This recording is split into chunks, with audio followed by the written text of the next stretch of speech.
Cocalico Agriculture Forum. Yes, Mr. Chair, this is a MS4 item, again with the new renewed ag focus on our MS4 program. The Cocalico Watershed Association and the Lanka Source Water Protection Group are partnering with an agricultural forum that's going to be held at Shady Maples on December 9th, 2019. This was done a couple of years ago by the Lanka Source Water Protection Group. It was very well attended by farmers there. They reached out to our EFRTA Cocalico group to see if there would be an interest in partnering, and the group decided that would be a thing to do. There is grant monies that are helping to fund part of it, as well as donations from vendors, Red Barn and others that are going to be participating in it. But they are asking every municipality, there's I think 13, 15 municipalities, 15 municipalities that are involved in these two watersheds to each make a donation of $500 just to offset food costs. This will typically, they're anticipating that this will have over 600 farmers and people that are in the business showing up at this meeting. And DEP will be there, and the Conservation District, and the Resource, a couple other entities will be there to provide different topics and lessons, and primarily the main thing that's coming out of this is to encourage the farmers to all have implemented conservation plans. And they're going to be introduced to ways to have those conservation plans funded and the BMPs partially funded to help them assist with getting their farms compliant. It does meet a major requirement of our Township's MS4 program, and it does meet part of our 5-year MS4 permit requirement of ag outreach that we have actually written into our permit. I did have a question, but you did answer it. I just did the math. I'm thinking, man, that's $7,500 is a lot of money. How many people are going to be at this thing? You know, so when you said they're anticipating 600. If it was 100, I was going to say, wait a minute, but. Yeah. It's a pretty good number. Like I said, there are vendors, and there's a grant that's actually helping offset some of the costs. So this is just the stuff that makes up the difference. Okay. You want to? Well, the motion, I'll just read to you. The motion is to provide $500 to the Lanka Source Water Protection Group for costs associated with the Agriculture Forum on December 9th, 2019. I'll make that motion. I'll second. Any comments or questions? All in favor say aye. Aye. Opposed, no. Motion carried. Thank you. ESI. Mr. Chair, at the last meeting, because we didn't have enough time to put that on the agenda, we had a meeting with Capital Blue Cross to talk about options for health care and working directly with Capital Blue Cross. They surprised us when we attended that meeting by having BSI also accompany them.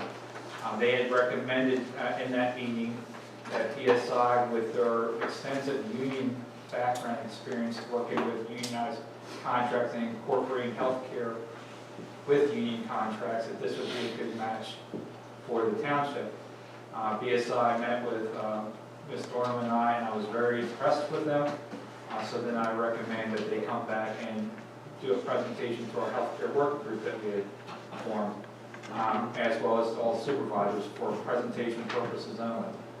And we left it that any deliberation and discussion would occur at tonight's meeting. So we do have their information before you. You heard the presentation. I do think they have a lot to offer that's a lot different and a lot more extensive than what we currently have with Keystone, that currently provides our broker services of record for healthcare. I do think that they can help maybe reduce some of the complications right now that are in our current collective bargaining agreement with the police department, and could potentially transition us to benefit, which has been a long-term goal for the township at this point to get into the self-insured program. So they do have a lot to offer, and like we had talked about at our last meeting, and even if we don't get into Benetcon, I think this, and we have to stay with our current plan, we would still have better service, and we would have a lot of the issues that we're currently dealing with, that leads to arbitration will be avoided.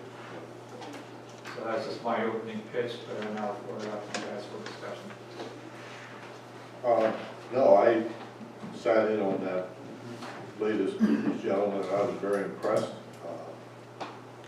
Speaking for the chief, I know that the union was all in favor of that too, so at least I think so. From what I mean, I can't say the whole union. Right, I There can't was speak two for options. them either, but I think Sergeant Rosen, who was representing them, came away with the same thing as I did. I was impressed, and they said they could avoid the issues of the time frame on the changes. That's huge. So then there's no grievances because the union will be notified in plenty of time. You know, that's a big stumbling block right now. We don't get the information until December, January, February, there's something to change or miss, so. These guys said that won't happen if they take over because of the way the whole thing's run. Well, just to explain the difference for that specific thing is they actually have an actuarial on staff, and they are able to forecast the cost changes relatively accurately for budgeting purposes, and as well as flag plan changes ahead with this service, which is something we don't have with Keystone right now, which has led to a number of grievances.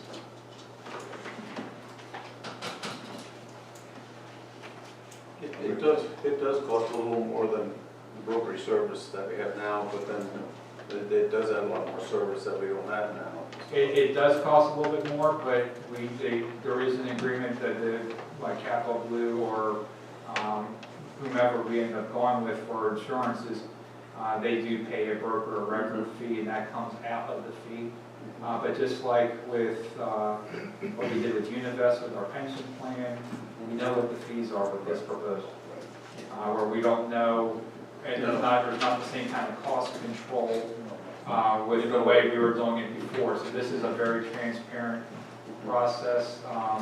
It's in the proposal. It's $50 per employee per month, which is a known fee. It would be subtracted out with whatever brokerage fees they get from the healthcare carrier, which is typically 4% of the cost.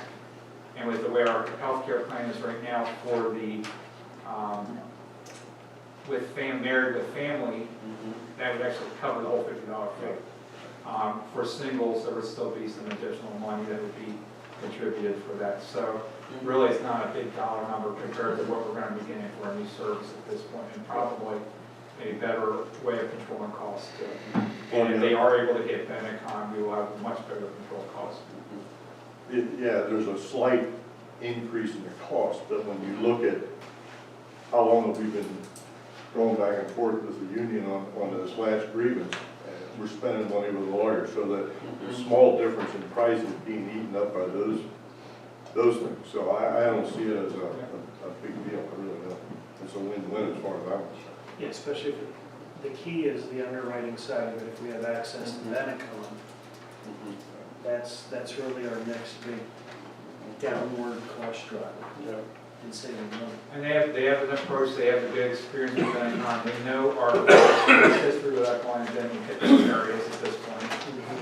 But they do know that pretty well, and they still feel that they can make a pretty good run at it. Even if we stay with our current plan, I think they would do a better job at controlling long-term costs. It could be that trouble this past year. And I trouble with the last year or so. No, the reason I said that, I wanted this all discussed. Yeah, you're right. Yeah. And you made a motion to, Well, if I could read the motion out loud, just so we get this one for the record. The motion is to appoint PSI Corporate Benefits as the broker of record for all medical, pharmacy, dental, vision, life, and disability insurances.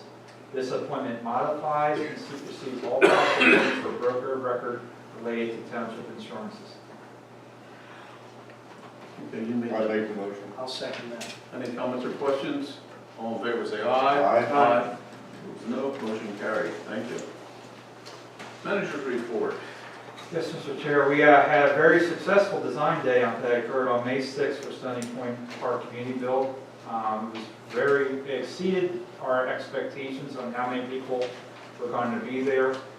We had 200 people that were not associated with Stony Point Park Community Build show up, including a number of kids. Our goal was at 150. So we exceeded that. We are now, with design day being completed and the work that design now being laid out the way it is, this has basically kicked out the formal design phase of the community build project. Other successful news is the Stony Point Park Community Build Association is now a nonprofit 501c3, and they will be opening a banking account in the next week or two, which will allow them to start receiving donations at this point. So we are up and running with this association.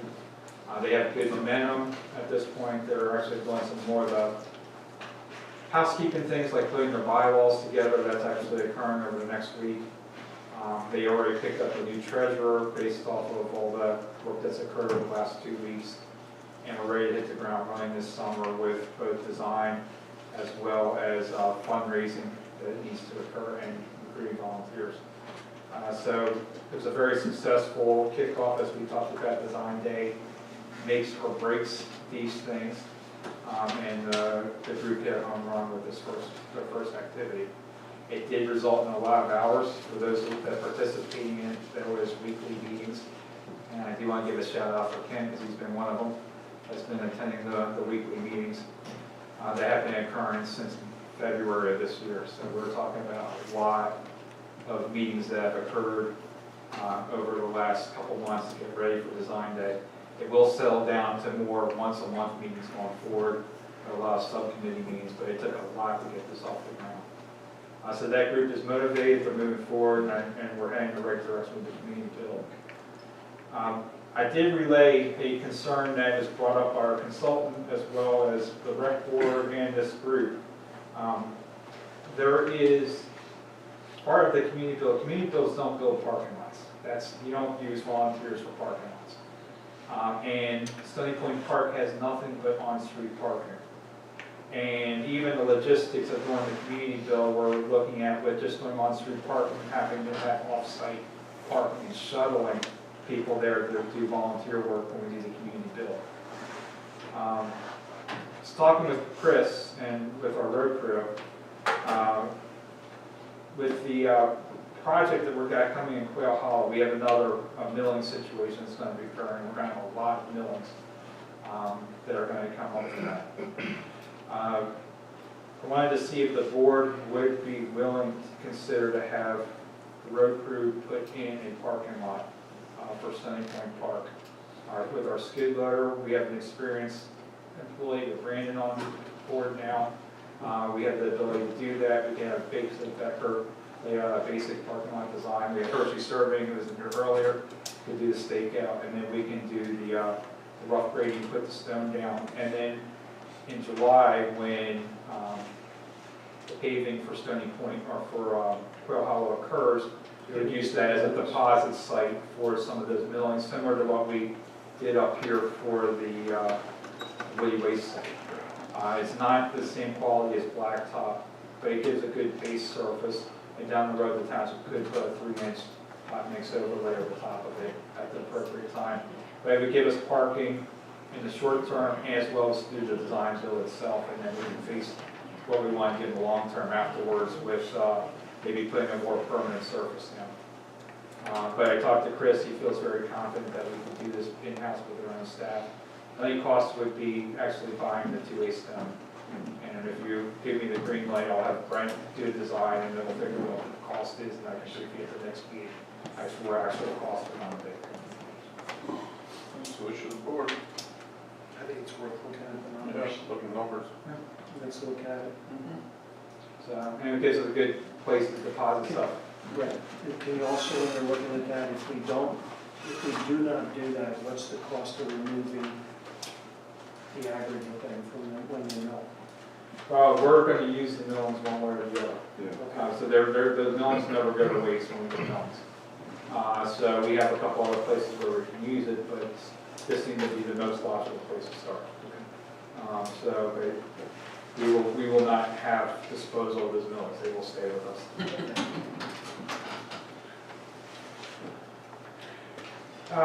Sturdy Built, there is going to be a meeting with Sturdy Built on June 4th to review the proposed text amendment and how that is gonna be set up, related to setbacks and other requirements within the industrial zone, vacating some right-of-way, to also allow them to do their project along Hill Road, or Stone Hill Road, and the process of preparing a stormwater plan and two land development plans. Alan has been sitting in the meetings, so he would be the supervisor of record going forward with this work. This is to address some of the issues that occurred with the zoning decision and basically their tank that they need to have that's relatively close to the building. They keep them having to put it on the time to get constructed. So you're the liaison for that? Okay. Yeah. Then next up, 1925 road listing is up for renewal. I gave you another copy of NIA's agreement. I'm just requesting authorization to execute that agreement, and we're going to evaluate the listing price based off the offers we've done today. So if you're okay with that, then if I have a motion to authorize the manager to sign the listing agreement. I'll make a motion that we authorize the manager to sign the listing agreement for 1925. I'll second. Any comments or questions? All in favor say aye. Aye. Opposed, no. Motion carried. Thank you. We have been following up with our zoning ordinance and text amendments, addressing video game terminals, flexible paved parking, elimination of special exceptions requirements for home businesses, and small cell tower sites, and a whole laundry list of other things. We met with Vertu 2 weeks ago. They just emailed the scope of work yesterday. I've not reviewed it yet. I will share that with Tony and Brent as well as with Tom. And then in our next meeting, there will be a recommendation to move forward with making text amendments. When I got Tony and Brent in the same room with Vertu, there had been just a couple items quickly blossomed into a pretty long list of changes that need to occur, so our ordinances have not been updated in a long time. I do think this is a more prudent way to do it in between update than to try and just do a complete overhaul of both ordinances. So, but there is some work to be done. Just want to get that on the radar screen, and that'll be coming at our next meeting. Another item that has been discussed multiple times, although not in the last couple of months, is traffic calming of North Reading Road. Not North Reading, North Reedstown Road. It's again being requested by residents and businesses. There is an opportunity to install temporary speed humps and gauge their effectiveness around Boost Aluminum and a couple of other locations down the hill going into the square. I can tell you it works. I actually did have it in the budget, so it is a budget item.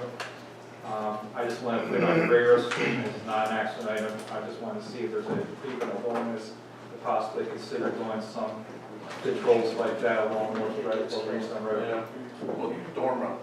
Dorma is the other area. In particular, I did sit out with the owners of Dorma, and we did look at their employees leaving during rush hour and the site distance issues, and that would be one of the areas too for a speed table, or speed hump, I mean. So, and these are basically rubber, but they get the full signage and everything. You could leave them up full year. That means Chris would have some difficulty with plowing, as that would be for him to decide upon. But now I would let him decide that, because actually some municipalities do leave them up. I leave that to the plowing crew to figure out one way or the other whether they feel comfortable or not doing it. Those can be removed. They can also be removed. So. Sometimes the snow. Yeah. So that's why we did use them in East Hempfield Township successfully. I have exact numbers on how much they cost. What happens is you use the temporary, and then when you finally do a paving project, then you incorporate a permanent speed table or speed hump into the roadway where you got the temporary. Reedstown Road will be in the paving schedule in the next year or two, so these temporaries are going to be up for year or two. We would do a speed study beforehand and afterwards to gauge the effectiveness. I did notice, like I said, in East Hempfield, that the average reduction was about 78 miles per hour, which was a pretty significant number. Actually reducing the overall speed on the roadway. So they do work. The speed table is much like what's out at the rails to trail between Ephrata and Lidditz. It's Yes. just a long table, it's not a... Yeah. Right. And a speed hump And is, there's delineations on the road Right. that let you know it's coming up. That's a speed table. Now, we're not right now proposing speed I'm tables. just saying. What we're, You although mentioned speed table. that's- we could possibly down the road where there's a speed hump, put a speed table, there's a crosswalk. That's typically where you put them. Another place that they use in Lex Swama's rail trail system in New Central also has 3 speed tables. And you get judged by the gauge marks how effective they are. That's how you can tell that they actually do work in slowing vehicles down. You will only bottom out once in one of those speed tables or speed humps. The other thing you have to keep in mind is we're dealing with a rather steep hill, so in these days of a lot of rain, we've got to make sure that we don't run the water into somebody's house or clog, so. Yeah, that's all factored into it. You don't put the speed hump right against the curb line. There is an offset from the curb, it's designed that way. I think we should definitely look at Yeah. it. It's in the budget anyway. We should have, Chief has been out there with speed studies, he can speak to it, but it is a documented speeding area, it's probably one of the worst areas in the township right now. For the line and for. Fridays are blue, so Yeah. it's a green drain. Well, that's the south of Reedstown Road. It's both. It's actually the shortcut from Spur or Colonel Boulevard down. Right. Well, they're probably using it as a shortcut now on 222 also. Well, I was gonna bring that up, I know this is a different item, but I got an email today in reference to what we're going to do about the congestion on Colonel Howard Boulevard with the stuff on 222, and I just looked at my computer screen and we have no control over that. I can't post an officer out there because there's nothing for an officer to do to deal with that congestion in traffic, but We're at the point where you have what you call the whole system is congested now. So, right, what happened, like, when they went up on Monday evening, I took Onstown Road to get around it. And that actually worked out pretty decent. Onstown Road is no longer an option. The Google map has redirected enough people that way that it's just as congested as 222 now. So my evening commute now takes me twice as long to get home as what it was before. So now it used to be half an hour. Reedstown Road's been used too now. Reedstown Road, 272, the whole network is congested because of this. I did talk to the contractor because they had reached out with this texting alert system. So I gave the contractor a call. I do have the PennDOT contact. It would be nice if they had done on 222 what they did on 283 where you get the split lanes and would have maintained 4 lanes of traffic. Yeah. Contractor feels that they probably punted on that because they don't have enough in their PennDOT's minds lane width to get 3 lanes across the existing bridge at Ephra. So we are looking at this being until November. It'll be a couple weeks in this direction, then they shift or up on the other southbound lane for a couple weeks, months, and then they shift again, and before we know it's November. It's a mess. It's the other reason they're gonna start bypassing on North Reamstown Road. yes, and we're aware of that. Our presence will be known on one. I had someone call me the other night at home and said, same thing, what are you gonna do about the traffic? What do you want us to do? They said, well, Summers Trucking is now using 272 with their 15-foot Ts out on that road, and the guy said it took him, at Bright's Restaurant, it took him 3 lights to get through there. It's as a couple people said, it's a new normal for the next 6 months. Yeah. So it will shift. Unfortunately, that's my commute every day, so I get to experience it for the next 6 months. Well, you're all right now, you're coming north, you just don't want to go south. Well, that's how I get home, so I still go home. You want to go north It side. won't be a problem tonight, I'll be outside traffic for tonight.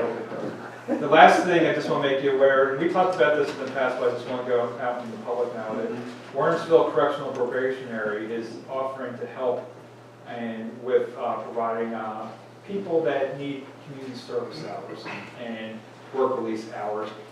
We are looking at doing a cleanup of the entire Colonel Howard Boulevard border, which would be up including Miles Strauss Road all the way up around the Turnpike area. Pick all that trash up, re-rig all the stone inside the center median. In anticipation of that, we did have True Green out there and they sprayed the median the other week. That's why some of it's starting to turn brown. And at this point, we do have 2 more treatments planned for that to thoroughly kill everything that's out there for that and put mud into Church Road.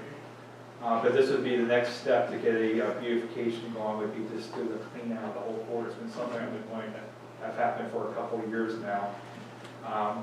We thought this had fallen through because they went through a leadership change, and then they ultimately reached out to us the other week with an offer. So we're waiting to get some details about to what degree they will help us on beautifying Carl Howard Boulevard, because there's a lot of work that could be done, including clipping with bull-nose clippers, some of the stuff around the edges, all the trash pickup, all the median stuff to occur, but we might have a lot of free help at this point with that. So that's something that's in progress at this point.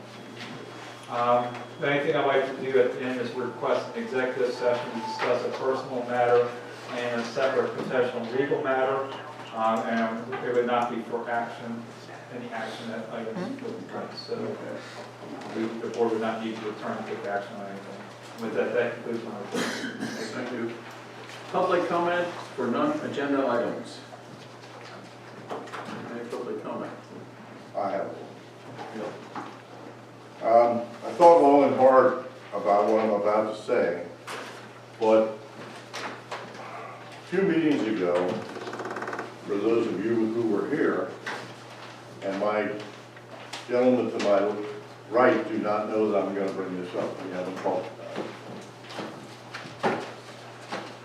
Officer Kreischer came in here couple meetings ago, and he challenged a gentleman who is now running for his position as supervisor about things that were said by him, supposedly, and we've all heard the rumors, about him going to the Ephrata Police Department and asking them if they would cover our area if the police department would be done away with. Roger then polled this board, person by person, and asked us point blank, are you going to get rid of us? And my comment to Roger was, as long as I sit up here, as long as I'm a member of this board, that'll never happen. There was a very derogatory comment made by someone in this audience about me and this board of supervisors. I take exception to that. We've been sitting here for an hour and a half, and I have yet to hear a public apology offered to this board.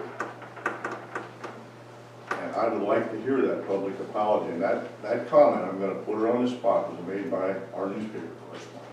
It was clearly heard on YouTube. It's very unprofessional. It was uncalled for. And yeah, I'm pissed in plain English. I don't know how else to say it. And I usually don't do this. But when you're covering these events, you're supposed to be unbiased. And clearly, that person is not unbiased when it comes to me or what this board does. And I am very upset by it, as you can well see. And yes, this is going public, and I really don't care because it's the truth. So I'm going to sit here and I'm going to wait for a public apology. That's owed to this board and to me, because the comment was made not for long. So you can hear it on YouTube. And if you don't believe me, you go back and you listen. Turn your Bluetooth on, and it's clear as a bell. All I'm saying.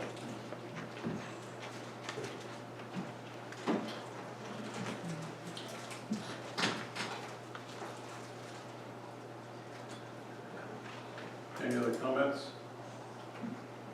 Our next board meeting will be held at the Reamstown Fire Hall, June 6th at 7 p.m. We'll adjourn to executive session. And not return. Okay. Well, maybe, you never know. Ken, can we get the pen? Very good. Thank you.